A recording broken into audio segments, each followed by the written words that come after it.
Guys, just a quick heads up that it's 12 o'clock on a Sunday, but it's not a Q&A. And the reason is I've got so many really cool tricks that I want to review. I'm going to do a double Q&A next Sunday. So next Sunday, we're going to do a double, extra long, super massive Q&A. So if you've got questions for the Q&A, leave them in the comments to this video. I promise I will get to them, including all of the comments that were on the Q&A last Sunday as well. But I've had so many people ask me about Demi deck that I wanted to put this review up early. So I'm doing two review show specials today. I'm doing this at 12 o'clock, which is what you're looking at right now. And then at 9 o'clock tonight, I'm doing the new Trick Boom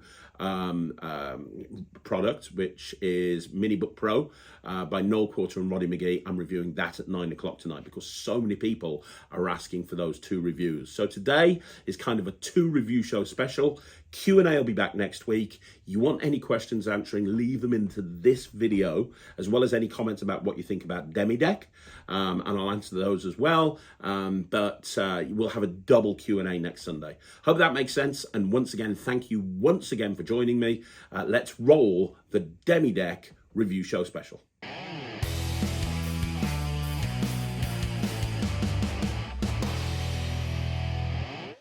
Hey guys, welcome back to Magic TV. My name's Craig. It is time for another review show special, and this is the trick that everybody's talking about. This is the trick that everybody wants to get their hands on.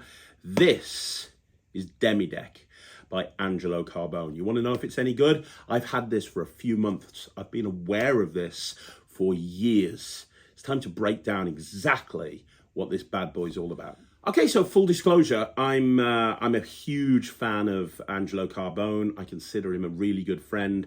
He gifted me this way before anybody even knew what Demi deck was. I've had this for a couple of months now. I've had this for quite a while, if not longer.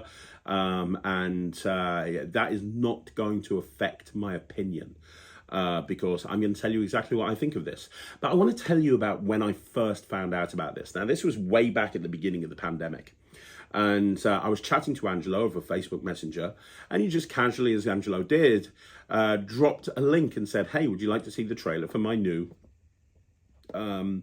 Murphy's release? And I was like, yeah, absolutely, of course I would.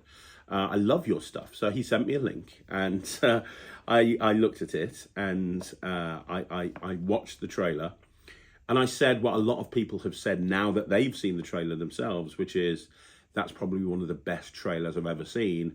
That trick is going to be trick of the year, regardless of what else comes out that year. And he said, that's very kind, and blah, blah, blah, blah, blah. And that was 3 years ago, probably a little bit longer. And it's taken a long time to come to market. Now, I know why it's taken a long time to come to market. And I don't think it's my place to tell you why. What I will say is the story behind why this has taken so long is one of the reasons I do have so much respect for the studio department at Murphy's Magic, because they go out of their way to make sure that any product they bring out is absolutely perfect. And now this has come out. Now, this was given to me by Angelo at the Magic Circle convention, the second Magic Circle convention, about 3 months ago. And he brought me over to his stand and he said, hey, I've got something for you. This is my personal Demi deck. I want you to work with it and have a look at it and tell me what you think. And I was blown away. This was the highlight of my my Magic Circle trip. And I opened it up and I knew exactly what this was. And I was so excited when I took all this out and I saw the little blade and I saw this. And he was like, hey, you're one of the only people in the world to have this right now. I was so excited because this, my friends, is incredible. This is incredible. Whether you're an amateur or you're a hobbyist, you're a professional, you're a semi-professional, this, I'm telling you right now, is one of the best tricks ever created. And Angelo has done some good tricks. He really has. He surpassed himself this time. Like, he's absolutely surpassed himself. Now, if you don't know what this is, the idea is that you can actually use this deck if you want to. You can actually use this as a card holder. And that's exactly what it looks like. It looks like a card holder, and you can use it as a card holder if you want to. So you can have your cards in there, and you can carry them around in your pocket. And when you want to introduce a card trick and you want to do a card trick, you can open up the deck, and you can open up this, and you can take your cards out, and you're good to go. But inside here holds a diabolical secret, or a few secrets. And what these secrets allow you to do is basically replicate sawing a lady in half, but close up. So the effect would be that you would take the cards, you would put the cards inside this card holder, and they see that they are very, very clearly inside there. You then, once you've shown that the cards are in there, you have this little blade, and you can put it into position, and you can have people push down on it, and it won't go through. Obviously, it won't go through because there's a pack of cards in there. And then you proceed to push it all the way down, and then you proceed to open it up and show that you've sawn this deck of cards in half. And then you put them back together, and you take them out, and now it's a regular deck, and you can go into any other routine you want to go into. And this is put away. Now, the deck is a regular deck. There is nothing gimmicked about the deck at all. Actually, there is one card that's gimmicked, but only if you want it to be. So Javier, who does an incredible job on the tutorial, as does Angelo and Javier are both on the tutorial, but they've got a great idea of using a half and half card. So once you show that the cards have been sawn in half, you take this card and you show that it's, you show one of the cards really, you show them they've cut in half, and you put them back together, you take the deck out, and when you spread through, one of the cards is turned over, it's a half and half card, and you sort that card out and give it them back. Yeah, I mean, but other than that, it's a regular deck of cards. You are immediately good to go into any routine that you want to go into. And you can use any card, as long as it's like a poker-sized deck, you can use any back design that you want to use. Any back design at all. Because it makes no difference, because it's not based on back design. It's beautiful. It's absolutely beautiful. I think it's going to be something that social media magicians are going to do. I think that we're going to see it all over Instagram. We're going to see it all over Facebook, all over YouTube, all over TikTok. But this is a super practical routine. Now, on the tutorial, Angelo goes through everything with a fine-tooth comb, including several different ways of handling the trick. Because when you perform the trick, you can, if you want to, there's several different ways of doing it. And the actual main way of doing it, there are some angle issues from the side and from behind. But then Angelo goes through other ways of doing it as well, which seriously limit the angle problems and make it so that it's practical from most cases. Yes, no matter what handling you use, you have to be guarded about your angles, but no more so than any other trick, no more so than something like three fly or something like that. It's not like this is a super angly thing that you can only do from one angle and it'll only work. Not at all. This is designed to be a practical routine. It really is. And you pick the handling that works best for you. Also, the whole thing is designed to last. I mean, it's made to, it looks just like what it's meant to look like. It looks like a case that's been designed to hold playing cards. That's what it looks like. The nice thing is you don't have to do this routine if you don't want to. You could literally, if you wanted to, just take the cards out, perform a trick with the cards, put them away, and job done. Or you can go into this routine if you want to. It's completely up to you, and that's the nice thing about this. You have options.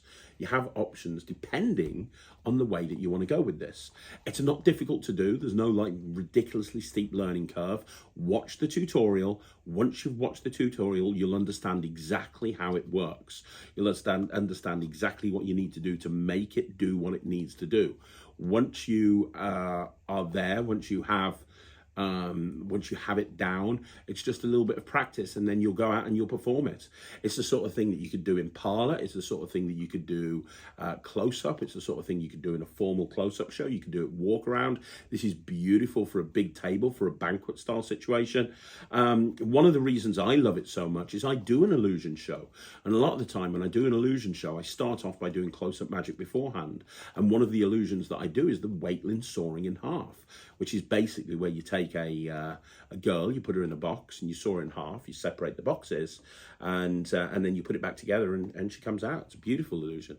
It's one of my favourite illusions ever. I spent a long time trying to find the perfect Waitlin sawing in half. This would be a great trick to do in close-up before you do an illusion show. So you kind of say, well, let me show you something that I'm going to be doing a little bit later on. I'm going to take a card out of this deck. We're going to use the Queen. This Queen is going to represent my glamorous assistant. And, and you go into it. And it fits perfectly in that scenario. But I do believe that when you present a trick, it's important to think about the hook line. The hook line is so important. And the hook line for this trick just writes itself. It just does. Hey, I've always performed close-up magic, but I've always wanted to perform magic on stage, like the big stage illusionists you see in Las Vegas. Well, that's what I'm going to try and do for you right now. I'm going to try and perform a Las Vegas illusion close-up using nothing more than my card case and a pack of cards and this little blade. Do you want to examine that for me? Brilliant. And you go into it. Now, this can't be examined afterwards. That's important. That's important to bear in mind. This cannot be examined afterwards. But you don't need to examine it afterwards because the focus is on the deck. It's the deck that's sawn in half, not the box. So you put the box away, you put all the focus on the deck, and you go into whatever routine you want to go into. It packs small, plays big, and kicks a punch and then some. Okay, so I just wanted to add a couple of things to the review. I finished filming the review, and I just wanted to add a couple of points to it, because after I finished the review, I went online and I saw people talking about angles with this trick. And I want to reiterate a couple of things. First of all, the angles are absolutely not a problem at all. If you haven't seen Javier's video on the Murphy's socials, go check it out. The angles, I mentioned it in the review earlier, the angles are really good. And to elaborate, I kind of think of the angles with this trick a little bit like 3-fly. So what I mean by that is with 3-fly, you've kind of got 180 coverage, right? But if you're performing in the real world and you're doing 3-fly, and there's people like maybe at a bad angle, you just take a step back and you manage the audience, or you don't perform the trick. But normally you can perform the trick if you just take a step back and manage the audience. Well, it's the same with this. The angles of this are actually really good as long as you understand about angle management. That's kind of the most important thing that I wanted to put across with this extra little bit. I know that when it comes to a trick like this, angles are something that a lot of people consider. You shouldn't really worry about that at all. I also wanted to do a couple of performances for you as well. So I'm going to show you a couple of performances because there's a bunch of routines on the actual tutorial. And obviously the main handling for it is just doing it as a sawing in half, just taking the deck out, doing it as a sawing in half, taking the cards out, and then going into the routine. And if you want to do that, that's absolutely fine. In fact, although Ryland's not doing this review for me, he has been using this now for a little while. He loves this. It's probably his favorite trick in the whole world. He's actually told me he thinks it's the best opener ever. And I can kind of understand why as well. So we filmed a little video. Ryland wanted to put his 2 pence worth in. It's only a few seconds long. He wanted to let you guys know what he thought of Demi Deck, and then a performance of him doing it to camera as well. So this is a performance of Ryland doing Demi Deck to camera, and his thoughts. So let's have a look at that first. I'm going to show you the classic sawing a lady in half illusion, but with a pack of cards. I'm going to watch very carefully as I put the pack of cards inside the box. As you can see, it's fully in. I've got the blade. Now, as you can see, the blade won't fully go in because it's a solid pack of cards. You can see the blade all the way around. Now, watch very carefully because all I need to do is snap. And 1, 2, 3. The blade goes through just like that. Now, if you look, there is no threads or no wires at all. And in fact, I can spin this round and show you that there still is a pack of cards. What?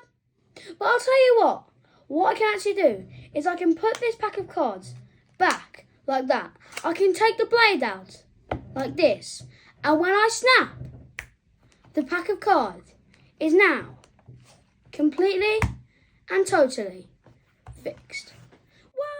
I know my dad's doing the review on Demi Deck, but I just want to say this is a really clever tool, and no matter what, I'm going to keep my favourite deck of cards in so I can do this trick on that special card. Now I'm going to keep this forever just because it's not long and boring like his tricks. Okay, so I'm going to show you how I've been doing this now. And I want to do a performance. I'm going to show you a performance to Jack of how I've been performing Demi deck. Because what I realised is that you could actually combine this with a colour-changing deck kicker. And you're about to see exactly how I kind of approach this.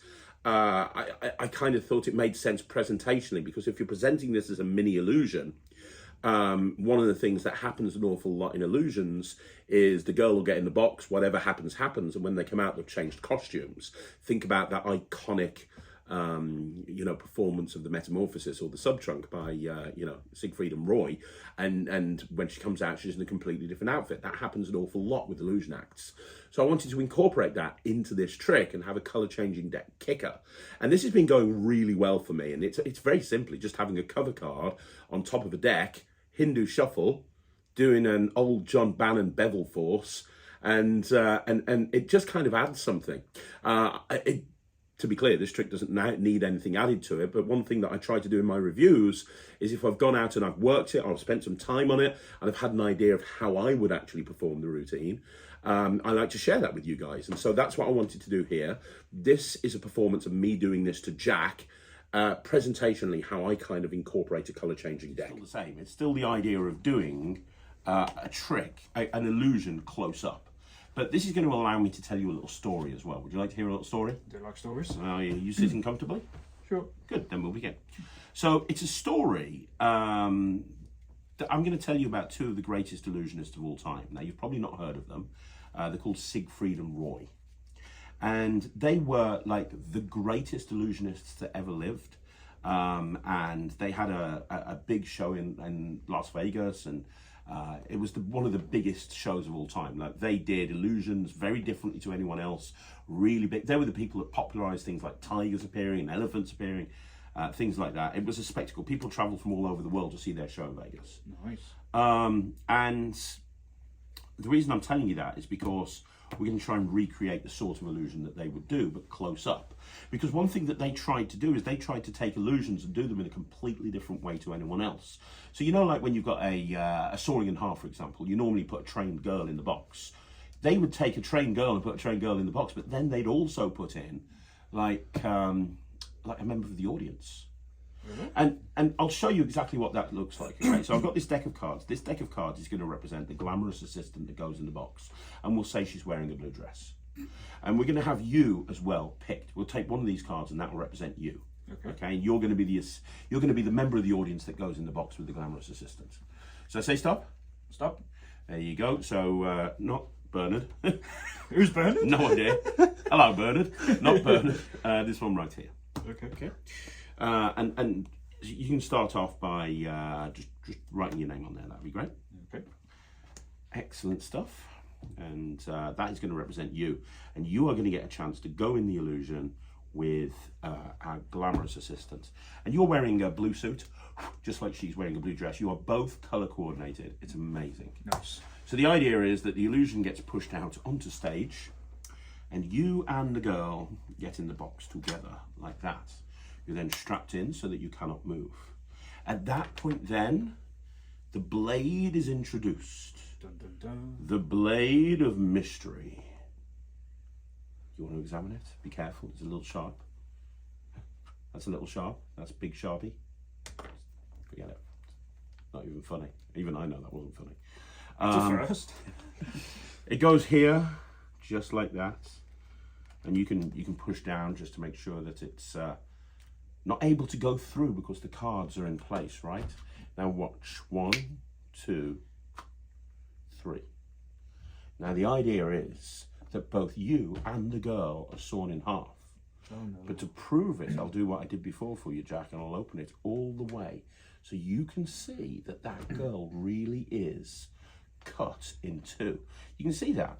You and the girl, both of you, chopped into two, but it's only an illusion. Really is only an illusion. And what I mean by that is if I take the blade out, you can see that you are completely unharmed. But I told you at the beginning that Siegfried and Roy tried to do things a little bit different to any other illusionist. They would always add extra kickers in.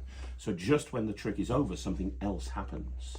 In this case, It's a pretty impressive illusion. You went in the box, the girl went in the box, you were sawn in half, you clearly saw that you were sawn in half, and then you came back together again. But there's always a kicker.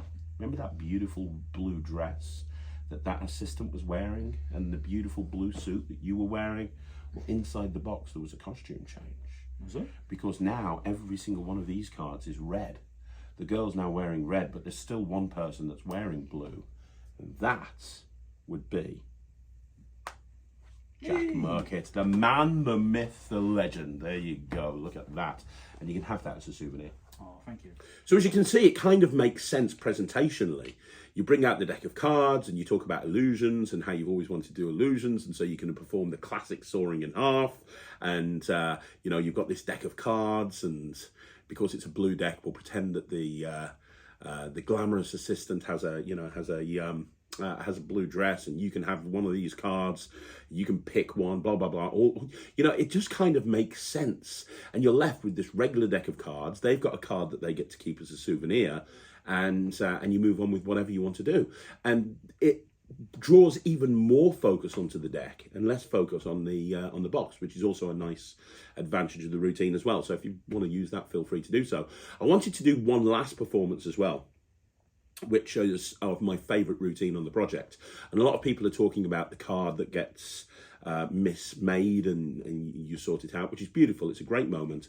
But my favourite moment, and I've not heard anyone talking about this, is by David Regal. And David Regal's got a routine that he performs on the project, which I just think is great. And it justifies the soaring of the deck in half. So it actually justifies everything. Not that it needs justification, but it justifies everything. And it's a really cool card revelation as well. So if you haven't seen that, I'm going to perform that for you as well. So this is my favourite routine on the project. It's by David Regal and it's taught by Javier. So let's have a look at a performance of that. I've always been fascinated with stage illusions, right? And I'm going to try and do a stage illusion close up. And the most iconic stage illusion of all time is the soaring a lady in half. You ask a lot of people to name an illusion that a magician might do on stage, they're probably going to go for the soaring a lady in half, right? In fact, it was invented by P.T. Selbit. It recently had its 100-year anniversary during lockdown. Not old. Yeah, and here's the thing, and this is kind of what's really interesting. I do a soaring lady in half in my show. I actually use an illusion called the Waitling soaring in half by a guy called Alan Waitling.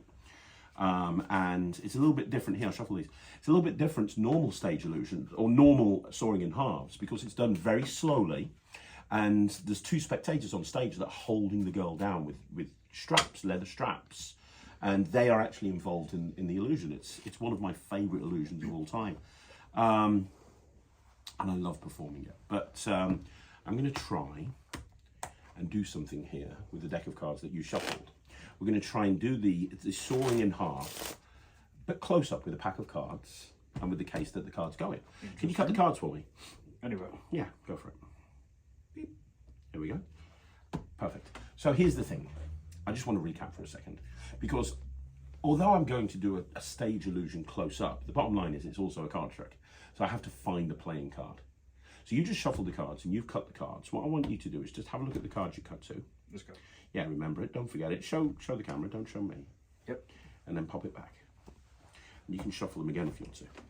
And the pack of cards is going to represent the glamorous assistant that goes in the box. That's going to be Cat. Good old cat. Good old Cat. And this card box, this is going to be the box that the cards go into. She does amazing tattoos, by the way. She does. Now, here's the thing. With the Waitling soaring in half, the first step is the girl gets inside the box. When she's inside this box, she's strapped in. Once she's strapped in, you have two spectators come up on stage and they look at the box from every single angle to make sure that it hasn't snuck out. In fact, there's always a part of the box that's open so that you can see at all times that girl is inside the box. Now, there is another element to this, and that's actually the blade that's used to chop her in two. A lot of soaring in halves will use chainsaws or really long industrial saws. This uses an actual blade, and I have a miniaturized version. Now, this is, be careful because it is a bit sharp, but it's a blade in essence at the end of the day, and I want you to make sure it's normal. Be careful. I'll cut me run. And I want you to also see that there is there is like almost a little slit there in the top of the box. Now that is for the blade to go into. And when you're performing the soaring in half, specifically the Waitling soaring in half, the blade goes into the slot and rests on top of the cards, and or on top of the woman's stomach. And then one of the people that is up on stage will push down to confirm that it can't go through her and it's actually hitting flesh. So you can do that. Obviously, it's not going to go through because the cards are there, right? Sorry, Cat. I remember the first time I saw the Wakeling Soaring in Half performed. It was by my favourite illusionist, a guy called Mark Kalin and his partner at Ginger Lee, and they are probably the best illusionists in the world. And I saw them do this, and at that point I knew I wanted to own a Soaring in Half, and specifically the Wakeling and Soaring in Half, because he had somebody come up on stage, rest the blade onto the woman's stomach, check to make sure it was actually there, pushed, it didn't go through, and then all of a sudden he pushed down. Oh. It was an incredible moment because I knew that girl had to be there, right? But he did that. It was amazing. But then he went one step further. And this is what makes this, for me, the greatest illusion of all time. He then slowly opened up and showed that categorically, without a shadow of a doubt, he then opened up another flap and showed that she really was in there, and she was sawn in half. Now, obviously, remember I said that we're doing this here close up, but this is also a card trick, which is why at this point I'm going to reach in and take two halves out of that box. We'll get to those in a little bit. Now, when the woman is separated into two, the next step happens, and the next step is the flap is closed and the box is closed, and then the blade is taken out, and you still see the girl hasn't moved. And at that point, the straps are taken off, the girl is taken out of the box, and she takes her bow, and nothing has been harmed, which is probably one of the best illusions of all time. What's really strange is when we did this, we kept one card sawn in two. And that card is one particular card. It happens to be the 9 of diamonds, which is the card that you picked, which means this, my friend, is for you to keep. So there you go. Yeah, I just wanted to add a little section in here because when I was looking at the review I did, I realised I hadn't done any live performances, which is what we try to do on this channel all the time. And I realised that I needed to clarify on a couple of points, especially concerning the angles and concerning the routines that are actually included in the project. I'm going to send you back to the original review now. All I can tell you, I'm going to reiterate this once again, I love this trick, and I think it's something that's going to stay in the repertoires of people for a very long time. This is awesome. I have been wanting to talk about this for a long time. It made me laugh looking at all of the people talking about the trailer going, oh my God, that's amazing, I can't believe this is the best trick ever. And Demi Deck is one of the best tricks of all time. And you know what, I need to be careful because the last time I said that the trick was Trick of the Decade, it was Lux by Lloyd Barnes. And I know a lot of people, you know, I saw a video recently with David from Unbiased and Don Wand, and he said, hey, Craig's biased because he gave Lux 100% and said it was Trick of the Decade. All I can tell you is I perform Lux in every single gig.